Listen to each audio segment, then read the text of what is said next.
जय श्री राम। तो माता पार्वती जी बार बार स्वामी यानी शिव जी भगवान के चरण कमलों को पकड़कर और अपने कमल के समान हाथों को जोड़कर पार्वती जी मानो प्रेम रस में सानकर सुंदर वचन बोली। आपकी चंद्रमा की किरणों के समान शीतल वाणी सुनकर मेरा अज्ञान रूपी शरद ऋतु की धूप का भारी ताप मिट गया। हे कृपालु, आपने मेरा सब संदेह हर लिया। अब श्री रामचंद्र जी का यथार्थ स्वरूप मेरी समझ में आ गया है। हे नाथ, आपकी कृपा से अब मेरा विषाद जाता रहा और आपके चरणों के अनुग्रह से मैं सुखी हो गई। यद्यपि मैं स्त्री होने के कारण स्वभाव से ही मूर्ख और ज्ञानहीन हूँ, तो भी अब आप मुझे अपनी दासी जानकर, हे प्रभु, यदि आप मुझ पर प्रसन्न हैं तो जो बात मैंने पहले आपसे पूछी थी वही कहिए। श्री रामचंद्र जी ब्रह्म हैं, चिन्मय ज्ञान स्वरूप हैं, अविनाशी हैं, सबसे रहित और सबके हृदय रूपी नगरी में निवास करते हैं। फिर हे नाथ, उन्होंने मनुष्य का शरीर किस कारण से धारण किया? हे धर्म की ध्वजा धारण करने वाले प्रभु, यह मुझे समझाकर कहिए। पार्वती के अत्यंत नम्र वचन सुनकर और श्री रामचंद्र जी की कथा में उनका विशुद्ध प्रेम देखकर तब कामदेव के शत्रु स्वाभाविक ही सुजान कृपा निधान शिव जी मन में बहुत ही हर्षित हुए और बहुत प्रकार से पार्वती की बड़ाई करके फिर बोले। हे पार्वती, निर्मल रामचरितमानस की वह मंगलमयी कथा सुनो जिस काकभुसुंडी ने विस्तार से कहा और पक्षियों के राजा गरुण जी ने सुना था। वह श्रेष्ठ संवाद जिस प्रकार हुआ वह मैं आगे कहूँगा। अभी तुम श्री रामचंद्र जी के अवतार का परम सुंदर और पवित्र चरित्र सुनो। जय श्री राम। श्री हरि के गुण, नाम, कथा और रूप सभी अपार, अगणित और असीम हैं। फिर भी हे पार्वती, मैं अपनी बुद्धि के अनुसार कहता हूँ, तुम आदर पूर्वक सुनो। सुन गिरजा हरि चरित सुहाए, विपुल विशद निगमागम गाए। हरि अवतार है तुझे ही होई, इद में थम कही जाए न सोई।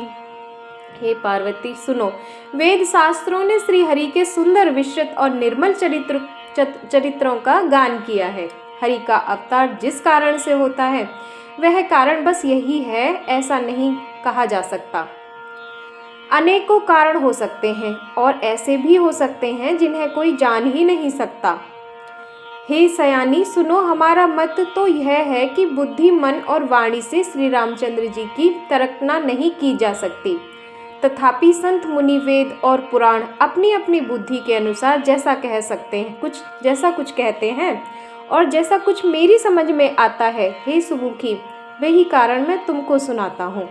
जब धर्म का ह्रास होता है और नीच अभिमानी राक्षस बढ़ जाते हैं और वे ऐसा अन्याय करते हैं कि जिसका वर्णन नहीं हो सकता, तथा ब्राह्मण, गौ, देवता और पृथ्वी कष्ट पाते हैं, तब कृपा निधान प्रभु भांति भांति के दिव्य शरीर धारण कर सज्जनों की पीड़ा हरते हैं। वे असुरों को मारकर देवताओं को स्थापित करते हैं, अपने वेदों की मर्यादा की रक्षा करते हैं और जगत में अपना निर्मल यश फैलाते हैं। श्री रामचंद्र जी के अवतार का यह कारण है। उसी यश को गा कर भक्तजन भव सागर से तर जाते हैं। कृपा सागर भगवान भक्तों के हित के लिए शरीर धारण करते हैं।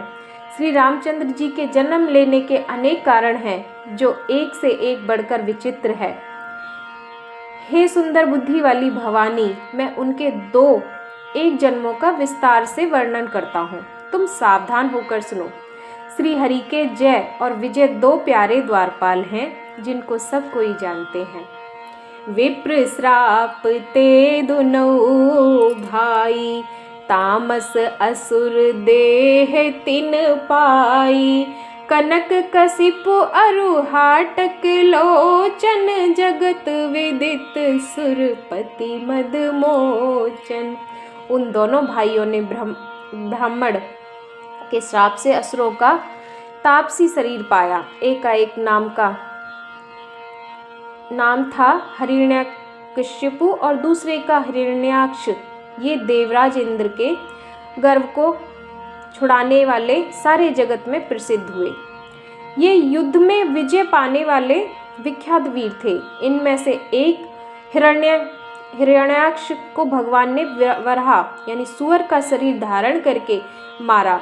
फिर दूसरे का नरसिंह रूप धारण करके वध किया और अपने भक्त प्रहलाद का सुंदर यश फैलाया।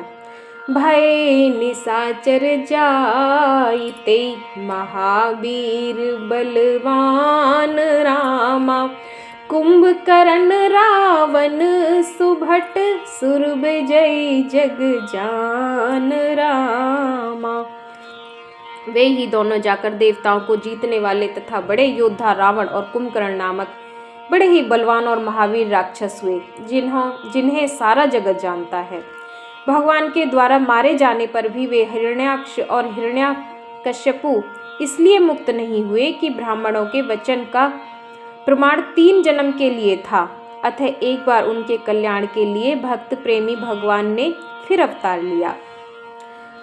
वहाँ उस अवतार में कश्यप और अदिति उनके माता पिता हुए, जो दशरथ और कौशल्या के नाम से प्रसिद्ध थे। एक कल्प में इस प्रकार अवतार लेकर उन्होंने संसार में पवित्र लीलाएं की। एक कल्प में सब देवताओं को जलंधर दैत्य से युद्ध में हार जाने के कारण दुखी देखकर शिव जी ने उसके साथ बड़ा घोर युद्ध किया, पर वह महाबली दैत्य मारे नहीं मरता था। उस दैत्य राज की स्त्री परम सती थी। उसी के प्रताप से त्रिपुरासुर, जिसे अजय शत्रु का विनाश करने वाले शिव जी भी उस दैत्य को नहीं जीत सके। प्रभु ने छल से उस स्त्री का व्रत भंग कर देवताओं का काम किया। जब उस स्त्री ने यह भेद जाना, तब उसने क्रोध करके भगवान को शाप दिया। लीलाओं के भंडार कृपालु हरि ने उस स्त्री के शाप को प्रमाण दिया। वही जलंधर उस कल्प में रावण हुआ, जिसे श्री रामचंद्र जी ने युद्ध में मारकर परम पद दिया। एक जन्म कर कारण एहा, जेहि लगी राम धरी नर देहा। प्रति अवतार कथा प्रभु केरी, सुन मुनि बरनि कभीन गनेरी। एक जन्म का कारण यह था जिसे श्री रामचंद्र जी ने मनुष्य देह धारण किया। हे भरद्वाज मुनि, सुनो, प्रभु के प्रत्येक अवतार की कथा कवियों ने नाना प्रकार से वर्णन किया है। एक बार नारद जी ने शाप दिया, अतः एक कल्प में उसके लिए अवतार हुआ। यह बात सुनकर पार्वती जी बड़ी चकित हो गई और बोली कि नारद जी तो विष्णु और ज्ञानी हैं। मुनि ने भगवान को शाप किस कारण से दिया? लक्ष्मीपति भगवान ने उनका क्या अपराध किया था? हे पुरारी, यह कथा मुझसे कहिए। मुनि नारद के मन में मोह होना बड़े आश्चर्य की बात है। तब महादेव जी ने हंसकर कहा, न कोई ज्ञानी है न कोई। याज्ञवल्क्य जी कहते हैं कि हे भारद्वाज, मैं श्री रामचंद्र जी के गुणों की कथा कहता हूँ, तुम आदर से सुनो। तुलसीदास जी कहते हैं, मान और मद को छोड़कर आवागमन नाश करने वाले रघुनाथ जी को भजो। हिमालय पर्वत में एक बड़ी पवित्र गुफा थी। उसके समीप ही सुंदर गंगा जी बहती थी। वह परम पवित्र सुंदर आश्रम देखने पर नारद जी के मन को बहुत ही सुहावना लगा। जय श्री राम।